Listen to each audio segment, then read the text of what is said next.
Bien.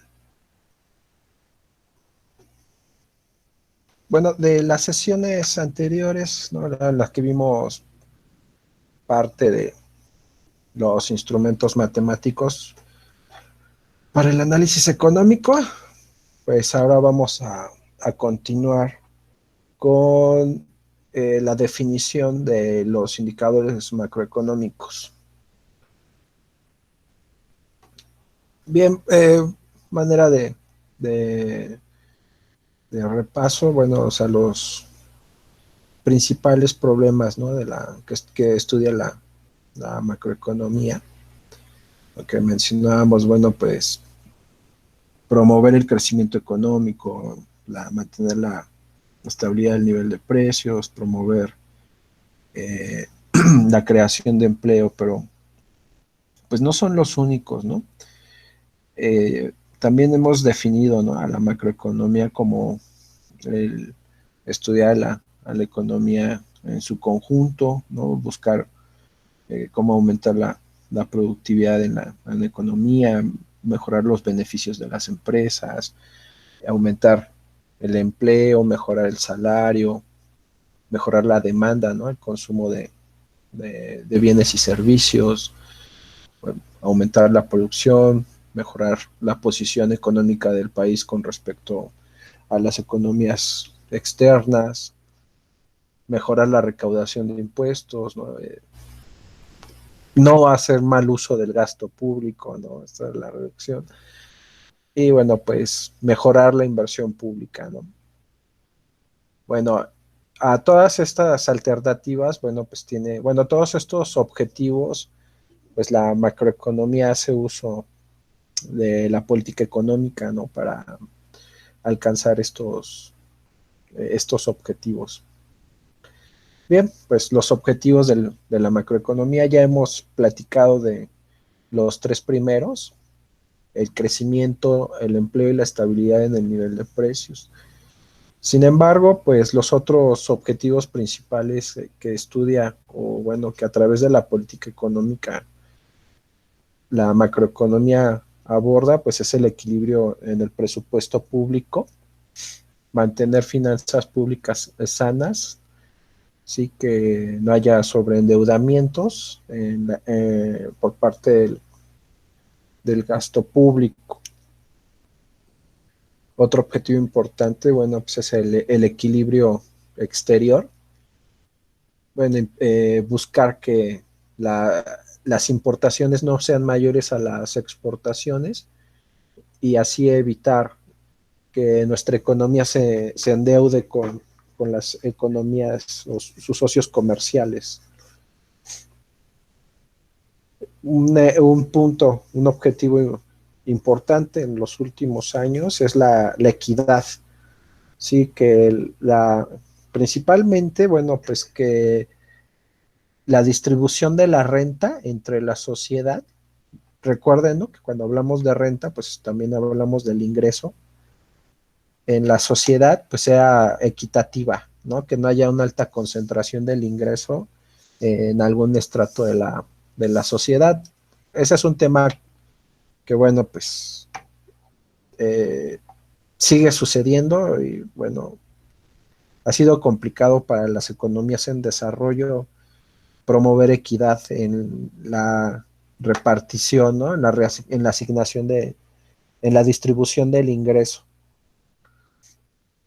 Un término también, bueno, pues que en los últimos 30 años ha tenido fuerza es el de la sostenibilidad. Este término en sí mismo en el idioma español no, no existe como tal el concepto de sostenibilidad, más bien proviene del inglés, ¿no? Pero bueno, ¿cómo entendemos los hispanoparlantes, ¿no? La sostenibilidad, bueno, pues la capacidad que una sociedad tiene de sostener, ¿no?, a su medio, a su economía, vaya, ¿no? Y bueno, pues ya inmersos hay otro concepto que es el de sustentabilidad, ¿no? O sea, no solo sostener, sino sustentar el sistema económico, ¿no? Bueno,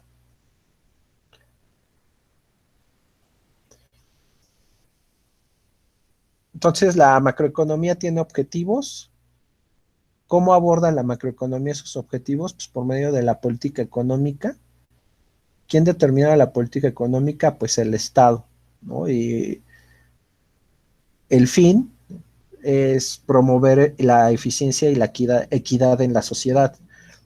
Aquí vale la pena destacar algunos conceptos en el ámbito macroeconómico. Y bueno, que también son importantes en la metodología de la investigación para tener mayor claridad. Los objetivos, bueno, hay dos elementos, objetivos y metas. La pregunta es si son lo mismo.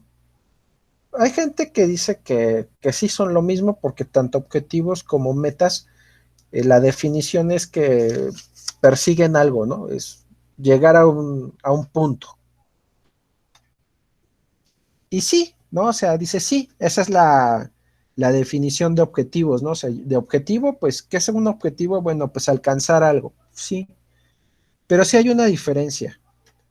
En economía diferenciamos los objetivos y las metas, en el sentido de que los objetivos son cualitativos y las metas son cuantitativas. Por ejemplo, ustedes pueden escuchar, ¿no? Que el Banco de México, su objetivo es mantener la estabilidad en el nivel de precios. ¿Y cuál es su meta? Ah, pues mantener una inflación del 3%. Sí, o sea, ahí se ve la gran diferencia. O sea, el objetivo es un enunciado, es cualitativo. Y ya la meta es cuantitativa, ¿no? O sea, por ejemplo, ustedes, ¿cuál es su objetivo? Pues estudiar una licenciatura, ¿no? Su meta pues, podría ser pues, terminar la licenciatura en 5 años o terminar la licenciatura con un promedio de 9, ¿no? O sea, ya es cuantificable, la meta tiene que ser cuantificable. Y bueno, con la política económica se tienen los instrumentos para alcanzar esa meta, ¿sí? Y pues esos instrumentos de política económica pues básicamente son la política fiscal y la política monetaria. Y cada uno de ellos tiene sus propios instrumentos, ¿no? O sea, la política fiscal, los instrumentos de la política fiscal son los impuestos y las transferencias. Y por el lado de la política monetaria, pues está la oferta de dinero, la masa monetaria y la tasa de interés, ¿no? Entonces, el Estado tiene esos objetivos y metas de política económica y tiene esos instrumentos para incidir en la economía y alcanzar esas metas. Bueno, el primer indicador que vamos a estudiar pues es el Producto Interno Bruto.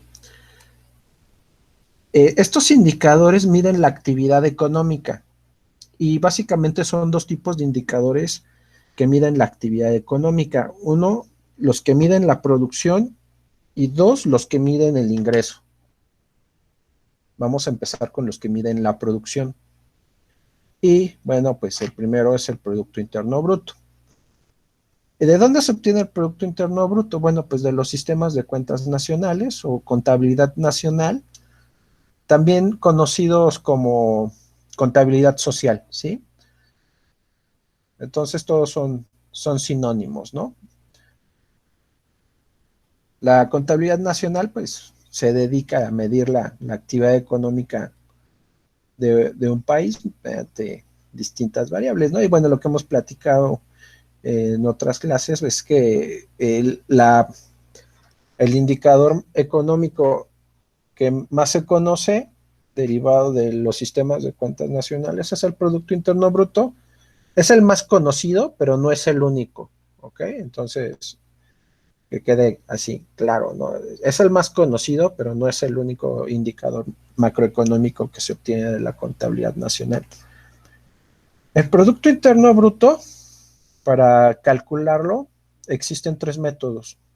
El método de la producción, el método del gasto y el método de la renta o el método del ingreso.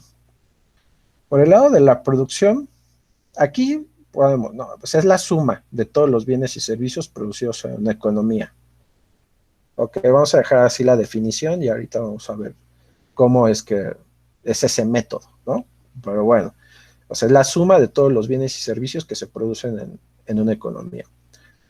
Por el método del gasto es la suma de todos los gastos de los agentes económicos que compran bienes y servicios.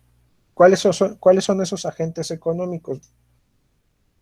Las familias, el gobierno, las empresas y las relaciones internacionales, ¿no? El comercio internacional. Ahorita vamos a ver la identidad macroeconómica, ¿no? Más adelante. Y bueno, por el lado de la renta, son todos los ingresos que reciben los factores de la producción, ¿no? Como los hemos estudiado en la primera parte de indicadores macroeconómicos. Bueno, estos son ya las formas, las identidades macroeconómicas, o también conocidas como identidades contables, para el método de cálculo de cada uno del Producto Interno Bruto, ¿no? Método de la producción, esa definición que teníamos anteriormente, ¿no? Que nos decía, suma de todos los bienes y servicios producidos en una economía. ¿Dónde veo eso, no? Ah, bueno, partiendo de esta primera identidad macroeconómica.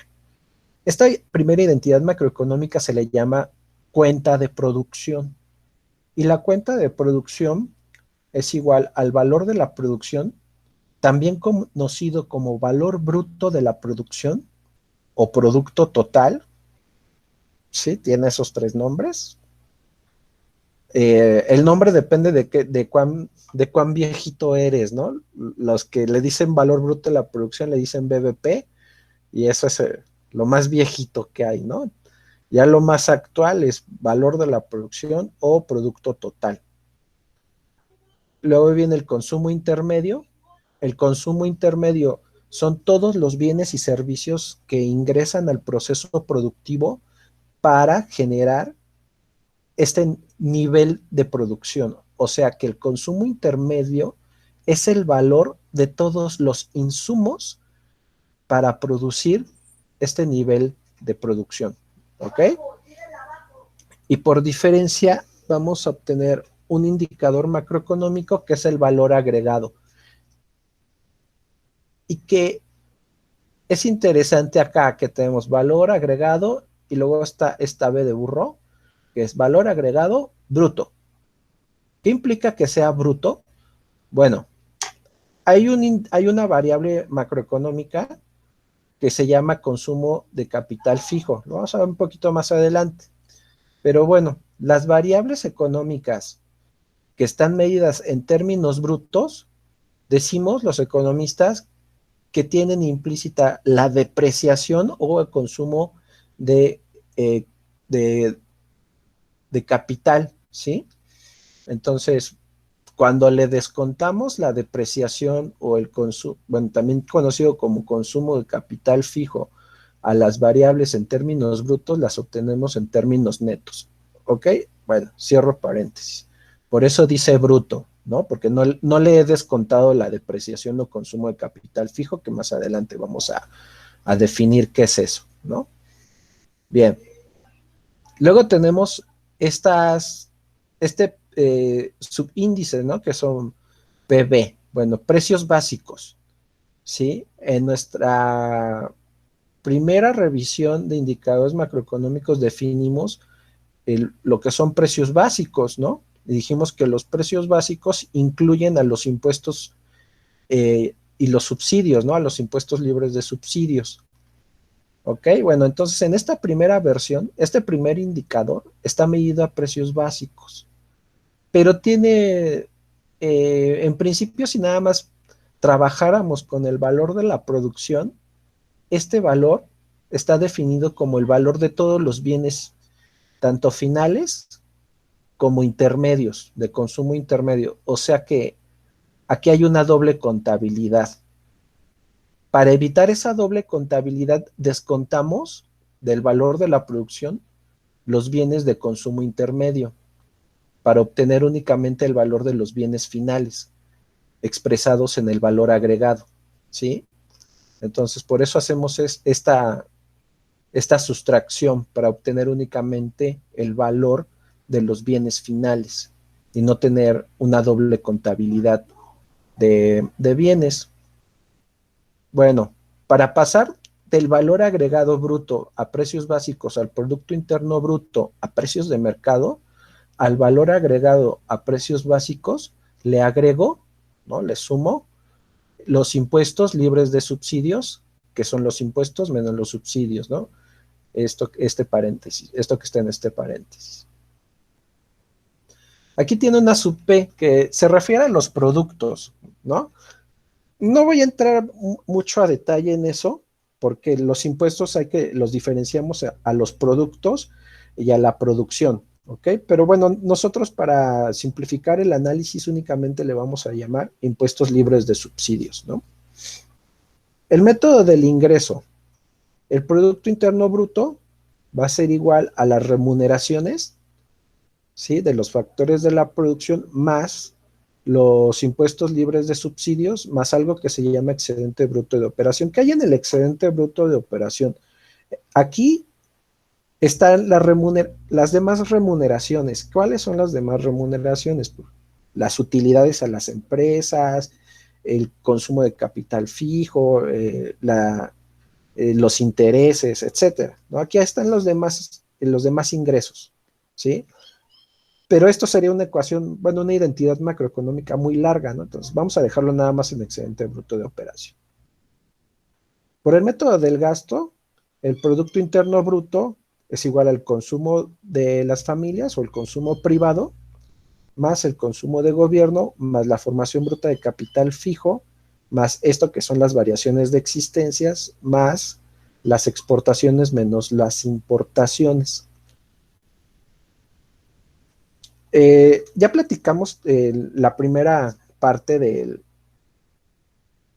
indicadores macroeconómicos, lo que son los bienes de capital, ¿no? Entonces, esos bienes de capital, el valor de los bienes de capital están aquí. Y luego viene este otro término que no hemos platicado, que son las variaciones de existencias. ¿Qué son las variaciones de existencias? Bueno, en una economía, en un país, así como en una empresa, pues que hay producción, hay un inventario al inicio del año y al final del año también cierran con un inventario. La diferencia de esos inventarios es la variación de existencias. La suma de la formación de capital más las variaciones de existencias es igual a la inversión, y esto es muy importante, a la inversión productiva, ¿sí? La inversión que hay aquí es productiva, no es inversión financiera. Como, ¿qué dices de qué tipo de inversión financiera se refiere Edgar? Bueno, pues a la adquisición de bonos, a la adquisición de acciones. Eso no lo mide el Producto Interno Bruto, eso no está aquí, ¿sí? Eso no está aquí solo es producción, ¿sí? Aquí solo es producción de bienes y servicios. Toda la parte que tiene que ver con esa adquisición de bonos, ¿no? Del Estado, como los tesobonos o los petrobonos o las acciones en sus diversas variantes, está en la cuenta de capital, ¿ok?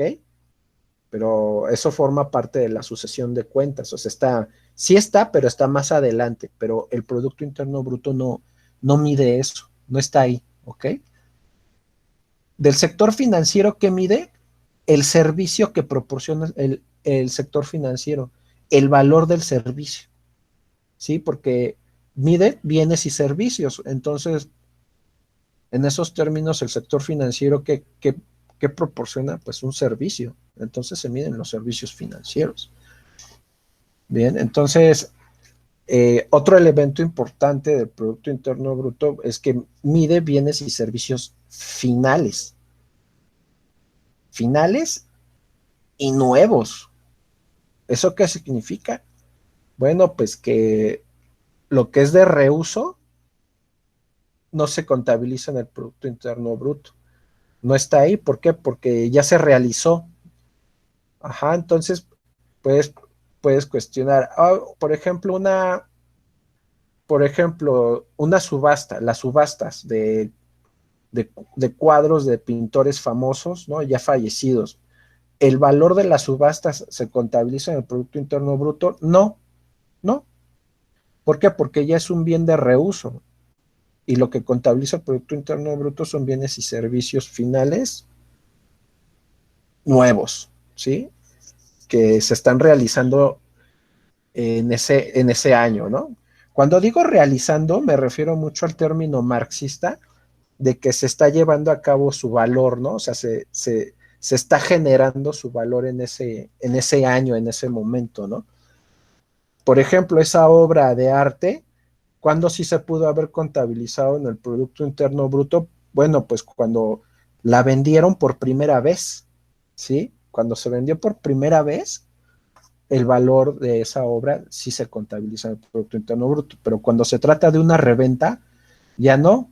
Entonces, también pasa lo mismo con los coches viejos, ¿no? Que se vuelven a vender, entonces ya no se vuelven a contabilizar en el Producto Interno Bruto. Bueno, nuevamente un repaso, ¿no? De este flujo circular de la renta, más que nada para recordar, ¿no? La parte real de la economía, ¿no? Que dijimos que pues, se mide a través del producto y la compra-venta de productos y la compra-venta de factores de la producción, la renta nacional, que bueno, pues, es la suma de todos los ingresos de todos los factores de la producción, y el gasto nacional. ¿Y a qué nos lleva esto? O sea, a este flujo, ¿no? En el que tenemos un valor de la producción, tenemos esta producción que se compra, ¿no? Se compra por los agentes económicos y estos agentes económicos reciben una renta eh, por, la, por prestar sus servicios como factor de la producción, a que estos tres métodos de cálculo del Producto Interno Bruto deben, deben de ser iguales. ¿Sí? Entonces las grandes identidades macroeconómicas pues, nos dicen que el valor, ¿no? De los bienes y servicios, el valor monetario de los bienes y servicios finales producidos en una economía en un periodo de tiempo determinado es igual al valor de los ingresos, ¿no? Del ingreso nacional y del gasto nacional.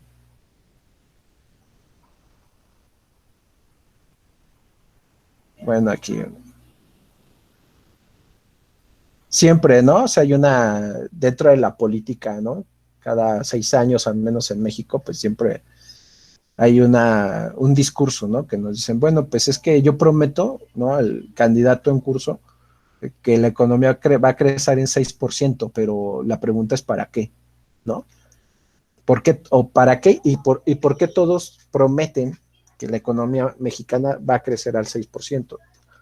O sea, las economías tienen que crecer, la respuesta es sí tienen que crecer, porque una de las, o bueno, la explicación del crecimiento económico es la capacidad productiva que tiene un país. Si un país carece de de incrementar su capacidad productiva, la interna, la nacional, pues entonces tiene que importar bienes y servicios. Y cuando importa bienes y servicios, pues se va a endeudar, ¿ok? Va a tener que pedir prestado y va a entrar en problemas severos, ¿no? Con sus socios comerciales. Entonces, ¿para qué tienen que crecer las economías? Principalmente para ser autosuficientes, ser sostenibles y sustentables, ¿no? Eh, Hacia su población, ¿no? Tener la capacidad de proveer los bienes y servicios que su población requiere, ¿no? Del otro lado, pues tendría que importar bienes y servicios. Ahora bien, eh, pues las necesidades siempre van a crecer, ¿no? Y bueno, uno de las grandes explicaciones, ¿no? de cómo es de que crecen las economías, pues es a través de la inversión en tecnología, ¿no? ¿Sí? Entonces, por eso también es importante que se mantenga cierto nivel de gasto en proporción del Producto Interno Bruto dirigido a la tecnología, a la producción de tecnología, ¿no? Y pues si se puede, que sea nacional, ¿no? No únicamente pensar en estar también importando tecnología, ¿no? Bueno, Producto Interno Bruto es el valor monetario de todos los bienes y servicios finales producidos dentro de un país en un periodo de tiempo. ¿Por qué son finales? ¿No? Esto es lo que ella explicaba. Solo los producidos en ese periodo, no de segunda mano. Lo que es segunda mano no se contabiliza y solo requerimos a los bienes y servicios finales. Por eso hacemos esa sustracción, ¿no? De quitar los consumos intermedios para obtener únicamente el valor de los bienes y servicios finales. Porque si lo dejamos de la otra forma, sin sustraer el consumo intermedio, pues entonces estamos generando una doble contabilidad. Ahorita vamos a ver a qué nos referimos con esa doble contabilidad. Aquí está. Vamos a suponer una economía que produce pan, ¿no? ¿Cuáles son los insumos que requiere? Bueno, pues trigo, ¿no? Y en esa economía que producen únicamente pan,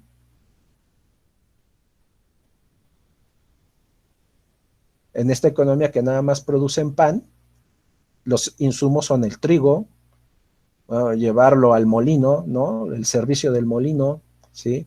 Ya en la panificadora, pues, bueno, acá, ¿no? Producen la harina, luego en la panificadora, pues ya se produce el pan y bueno, ya la persona va y lo compra.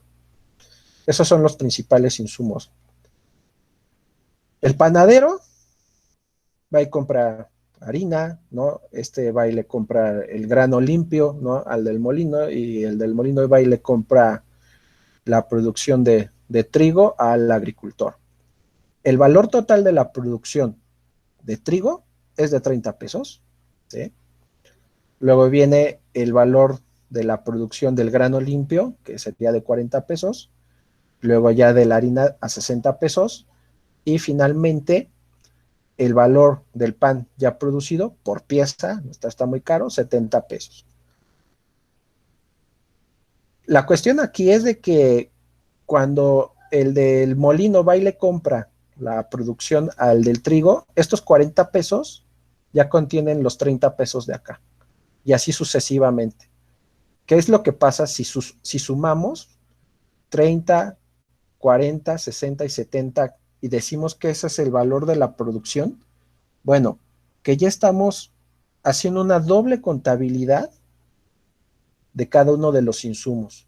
¿Por qué? Porque si en cada uno de estos ya está contabilizado el valor del anterior, si sumamos todos los estamos volviendo a contar. Entonces, ¿qué es lo que hacemos? Bueno, pues empezamos a únicamente a tomar en cuenta el valor añadido en cada una de las etapas del proceso productivo que le provee cada uno de los insumos al bien final, ¿sí?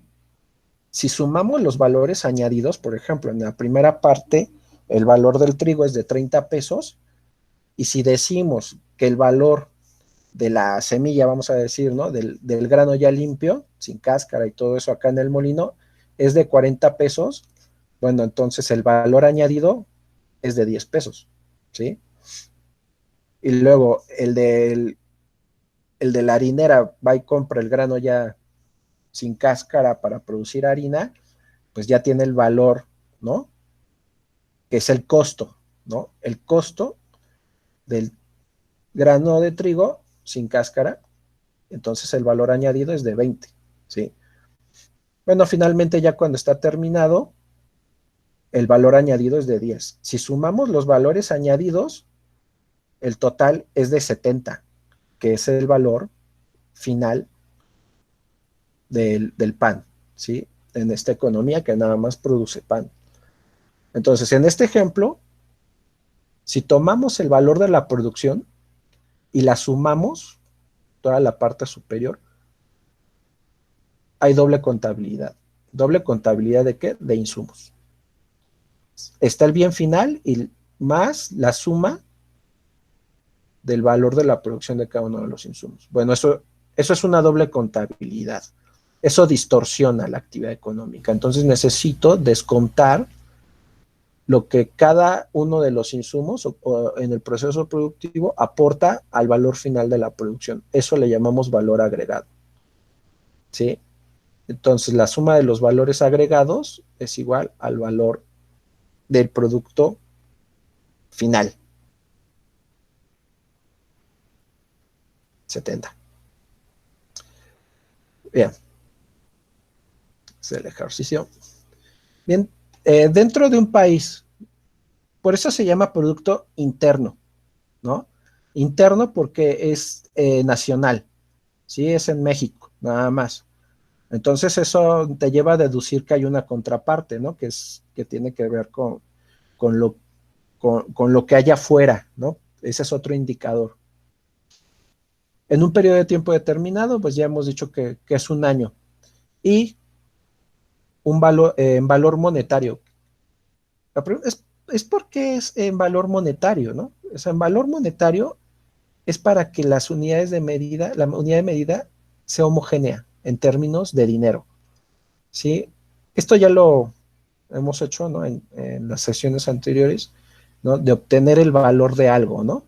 El valor de la producción, que es la multiplicación del precio por la cantidad producida del bien. Y bueno, pues con base en eso sabemos que tenemos dos formas de medir, ¿no? O de valorar el Producto Interno Bruto o la producción o las variables económicas, ¿no? Que son en términos nominales, en términos reales o en términos corrientes y en términos constantes, ¿no? Los valores nominales están asociados a los valores corrientes y los valores reales están asociados a los términos medidos en valores constantes. Bien, este va a ser un ejemplo, ¿no? Tal lo hacen. Me lo va a pasar así rapidísimo.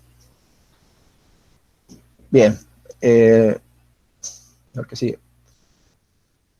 Entonces, decíamos que para medir la actividad económica de un país, pues tenemos dos indicadores, el Producto Interno Bruto y la renta nacional. El Producto Interno Bruto ya lo definimos, ¿sí? Pues vamos a ir viendo qué es la renta nacional, ¿no?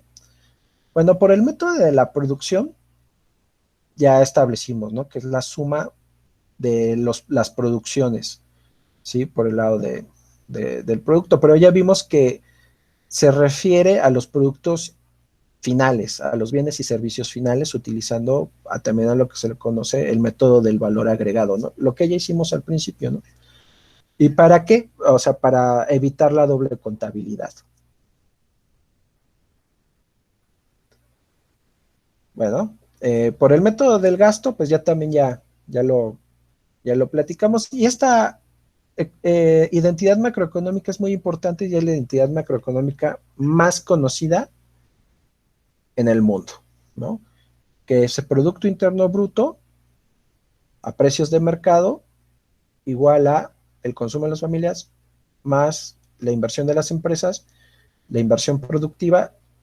Ya explicamos que la inversión productiva tiene dos elementos, la formación bruta de capital fijo y las variaciones de existencias. Luego viene el consumo de gobierno o gasto de gobierno y las exportaciones menos las importaciones, conocidas como exportaciones netas. Esta tiene su contraparte, su identidad macroeconómica, que es la demanda agregada. Ahora bien, por este lado del gasto, las tres primeras variables macroeconómicas miden la demanda interna de la economía, ¿sí? Esto es lo que los consumidores del país, las empresas del país y el gobierno del país demandan. Y por el lado de las exportaciones netas, bueno, lo que el resto del mundo demanda en bienes y servicios a nuestra economía, ¿sí? Bueno, un poquito más desagregada ya, ¿no? El método de la renta, ¿sí? Y bueno, acá ya se empieza a complicar, ¿no? Con otros términos que vamos a ver más adelante. El método de la renta, vimos que es igual a las remuneraciones, bueno, a los sueldos y salarios, pero también el pago de los factores de la producción, ¿no? Aquí tenemos tres, fundamentalmente, el capital y la tierra. El capital, ¿en qué forma? En intereses y beneficios del capital, y los alquileres de la tierra o la renta de la tierra, ¿no?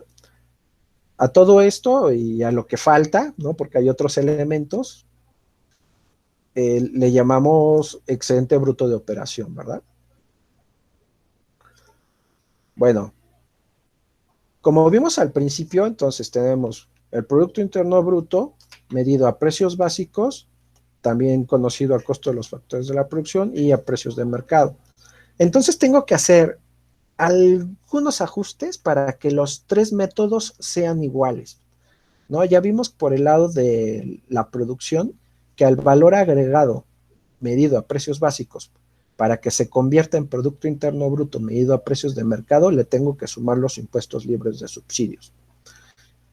Entonces, el Producto Interno Bruto medido por el lado de la renta, o sea, debo de tener los elementos que componen los ingresos de los factores de la producción y agregarle los impuestos libres de subsidios, ¿no? De lo que tenemos por acá. Bueno, y por el lado del gasto, todo está medido a precios de mercado. Y aquí le vamos a dejar. Vamos a ver ahora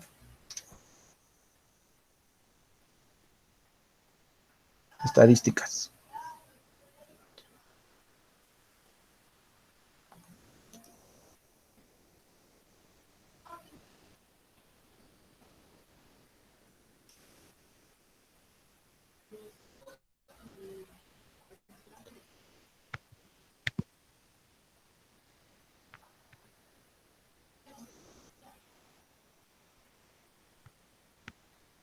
Bien, ahora todo esto, ¿no? Que todo este rollo ya platicado, ¿no? De definiciones y todo eso, bueno, pues hay que verlo en la práctica, ¿no?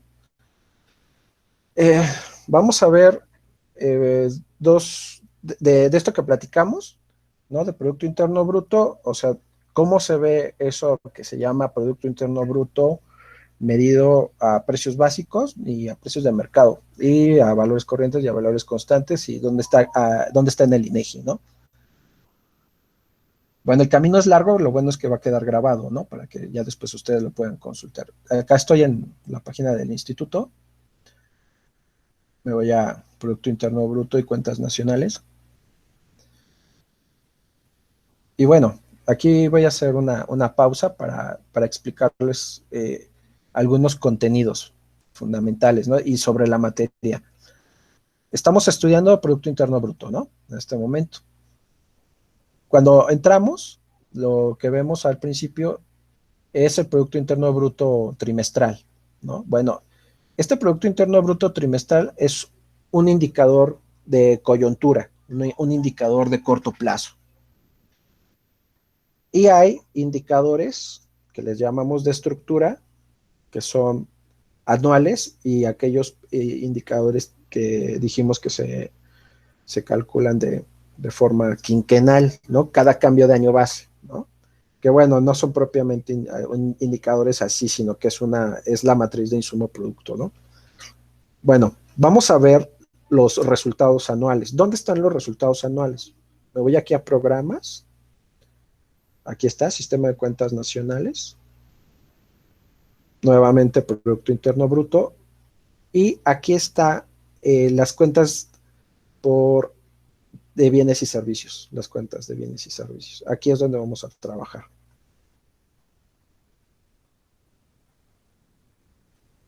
Más resultados, bueno, pues aquí pueden consultar el Producto Interno Bruto por entidad federativa, algunos indicadores del gobierno, pero bueno, vamos a trabajar aquí con estos indicadores. Nada más que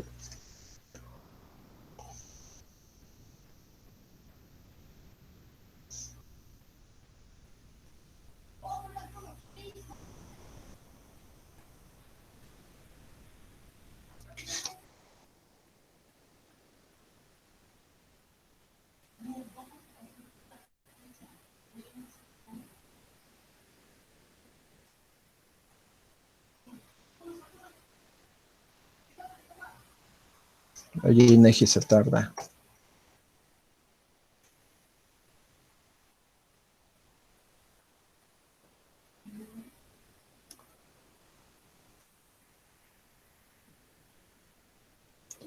Bueno, si no voy a cerrar y para que lo haga rápido.